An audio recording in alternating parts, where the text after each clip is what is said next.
Olá pessoal, tudo bem? Bom, vou dar início agora à nossa revisão sobre introdução à citologia e membranas celulares. Como a gente viu, a citologia é o objeto de estudo um dos ramos de estudo da biologia responsável por estudar as células.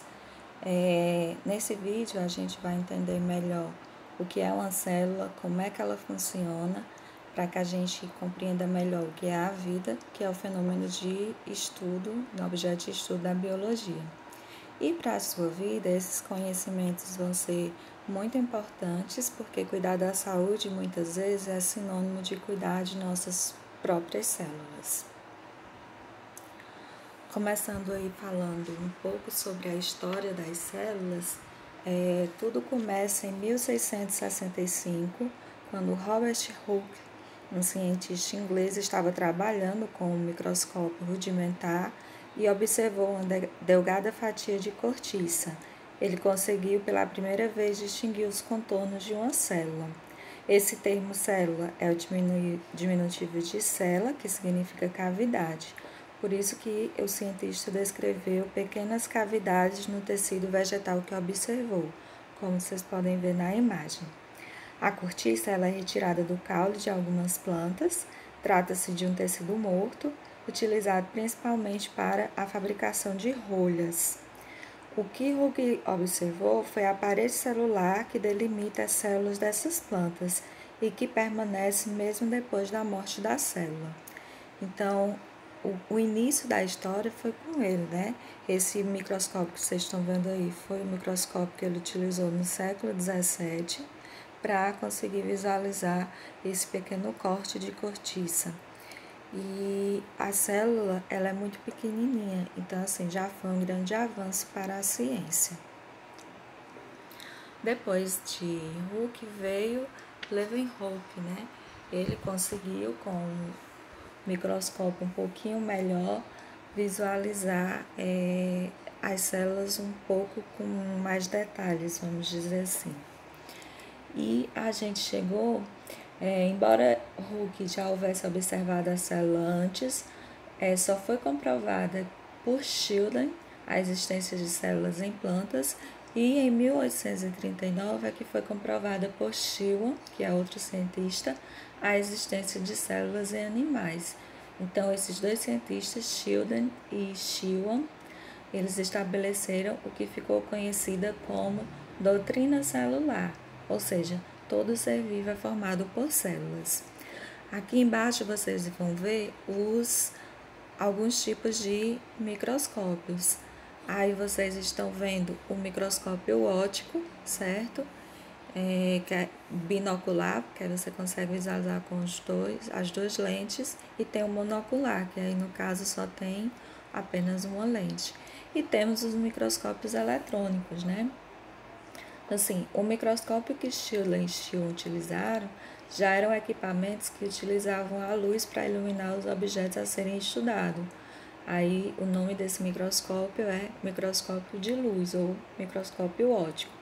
Até hoje eles são muito utilizados no estudo das células. Existem diversos tipos desses microscópios e alguns chegam até aumentos de cerca de 2.000 vezes, possibilitando o estudo de várias estruturas celulares. Porém, os microscópios de luz eles não eram suficientes, né, para observar algumas estruturas celulares com mais detalhes.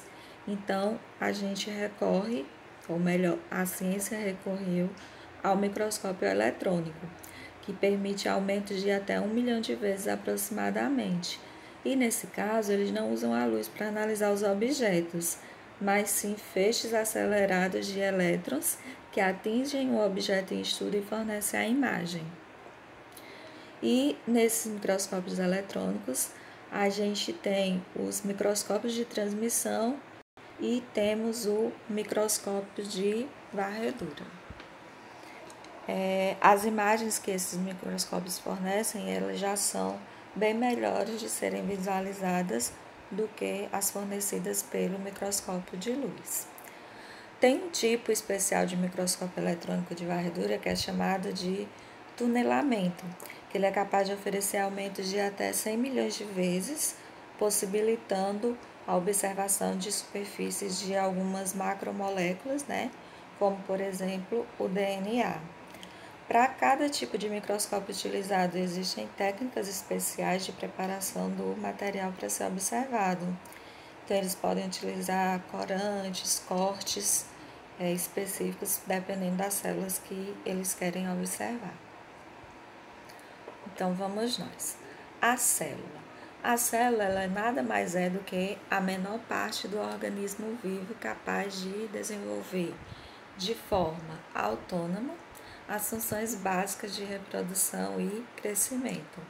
Resumindo, a célula é a unidade, vamos dizer assim, básica dos seres vivos. Então, todos os seres vivos são compostos por células. Essa é a chamada teoria celular, que foi batizada, vamos dizer assim, por Schiller e Schwann. A célula ela é dividida em 3 partes básicas, que é o núcleo, o citoplasma e a membrana plasmática. O núcleo ele é chamado de sede de decisões da célula, porque ele controla todas as suas atividades, o que deve ser produzido, em que quantidade, quando e em que momento deve se dividir. O citoplasma, ele é a parte da célula que delimita externamente a membrana plasmática e internamente a carioteca, e é nesse espaço que vão estar as organelas celulares.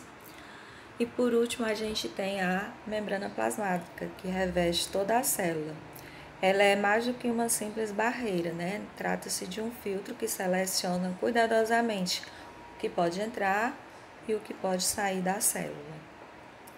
Lembrando que, dentre essas 3 partes básicas, algumas células elas podem não apresentar o núcleo, mas a membrana e o citoplasma estão presentes em todas as células. E aí a gente vai para a parte de os tipos de células, certo? A célula procariótica e a célula eucariota. As procarióticas são aquelas que não possuem o envoltório nuclear, membrana nuclear ou também chamadas de carioteca, ou seja, o material genético dela fica disperso no citoplasma, o DNA em especial, né? São denominados assim procariontes ou procarióticos. Os organismos que são representados por esse tipo de células são as bactérias e as cianobactérias também. Aí vocês estão vendo a estrutura de uma bactéria. A gente observa, tem a membrana plasmática, tem a parede celular, né, que é um revestimento a mais. Tem essa partezinha em azul, que é a cromatina, ou seja, o material genético dessa célula. E tem os ribossomos, que é a única organela que a gente consegue observar nas células procariotas, no citoplasma. As células eucariotas ou eucarióticas, elas possuem um envoltório nuclear, membrana nuclear ou a carioteca. Por isso que elas são chamadas de eucariontes, né? Tem núcleo verdadeiro. São seres eucarióticos, os protozoários, algas, fungos, plantas e os animais. A estrutura dela a gente vai ver agora, porque as células eucarióticas elas são divididas em eucariótica animal e eucariótica vegetal. Na vegetal, a gente observa 3 organelas que não vai estar presente na animal, que são os cloroplastos, que são responsáveis pela realização do processo de fotossíntese, ou seja, é uma organela que tem uma estrutura, né, uma função específica na célula vegetal. Tem também o vácuo, que serve como armazenamento de água e de outras substâncias. Na célula, o vácuo toma um espaço bem grande, né? Mais da metade da célula é composta pelo vácuo. E temos a parede celular, que no caso das plantas é composta por celulose. E ela, junto com a membrana plasmática, faz com que a célula não consiga se romper. Então, é um envoltório mais como é que a gente diria, de resistência, né, para proteção das células. Já na célula animal, a gente, além de outras organelas, vai estar presente uma que não está na célula vegetal, que é o centríolo. O centríolo ele é responsável pela divisão das células, certo? No caso da célula animal, a gente observa esses como se fossem cilindros pequenos lá perto do núcleo. E além disso, em determinadas células, eles têm função específica. Eles são responsáveis por formação de cílios e flagelo, dependendo da célula. Mais uma vez, reforçando para vocês que a teoria celular ela possui duas leis. Na primeira diz que todos os seres vivos são formados por células, e a segunda diz que toda célula se origina de uma outra pré-existente.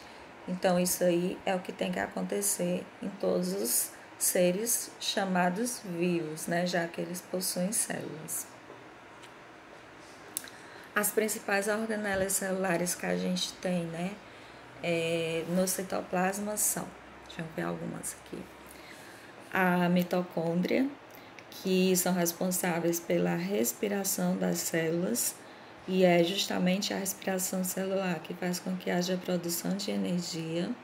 Então, aí vocês estão vendo a estrutura da mitocôndria. Tem os lisossomos. Os lisossomos, eles são responsáveis pela digestão intracelular. Então, eles funcionam como se fossem o nosso, vamos dizer assim, o estômago e o intestino, né? Eles fazem a digestão das células. Temos ainda os ribossomos, que também estão presentes nas células procarióticas com uma função igual, ou seja, eles são responsáveis pela produção de proteínas ou síntese proteica. Os ribossomos eles podem estar livres ou podem estar aderidos ao retículo endoplasmático rugoso. Então, a gente pode ter ele nessas duas formas. Temos também o complexo golgiense, que é responsável pelo empacotamento de substâncias produzidas na célula, né? Ou seja, eles acumulam e depois eliminam essas secreções, né? Eles guardam e depois para posteriormente fazer a eliminação. E também uma função específica dele é a produção de carboidratos.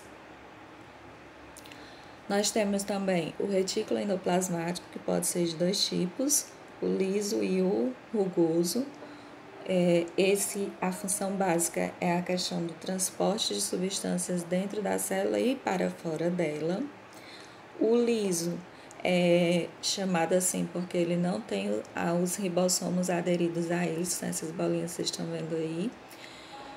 E os que têm essas bolinhas aderidas é chamado de retículo endoplasmático rugoso, né? Então, o rugoso tem os ribossomos e aí ele também ajuda na questão da produção de proteínas. Já o liso, além da questão do transporte, ele também produz outras substâncias e faz a condução no impulso nervoso, né, das células do músculo estriado. Então, ele tem mais funções ainda. Bom, nosso próximo vídeo a gente continua a revisão. Até mais!